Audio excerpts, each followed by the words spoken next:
সীমান্তে তারের বেড়া কেটে অর্থের বিনিময়ে বাংলাদেশিদের ভারতে প্রবেশ করানোই তার মূল কাজ। আর সেই কাজ করাতেই এবার এনজেপি থানার পুলিশের হাতে মূল লিঙ্কম্যান বিপুল অধিকারী। বিগত 23 জানুয়ারি ফুলবাড়ি থেকে গ্রেপ্তার করা হয় দুই বাংলাদেশি অনুপ্রবেশকারীকে। ফুলবাড়ির আমাইদিঘি থেকে দুজনকে গ্রেপ্তার করে পুলিশ, যার মধ্যে একজনের নাম আতাউর রহমান। আতাউর বাংলাদেশের ঠাকুরগঞ্জ জেলার মাধবপুরের বাসিন্দা।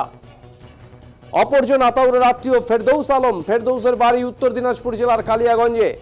সেখান থেকেই পুলিশের চোখে ধুলো দিয়ে পালিয়ে যায় বিপুল অধিকারী। ধৃত দুজনের কাছ থেকে উদ্ধার হয় হাইড্রোলিক কাটার সহ একাধিক তার কাটার সরঞ্জাম।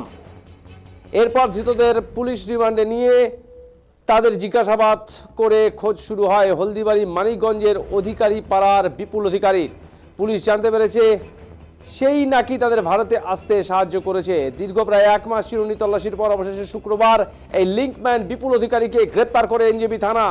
ধৃতকে শনিবার জলপাইগুড়ি আদালতে পাঠিয়ে তদন্তের স্বার্থে 7 দিনের পুলিশ হেফাজতের আবেদন করা হয়েছে পুলিশের পক্ষ থেকে।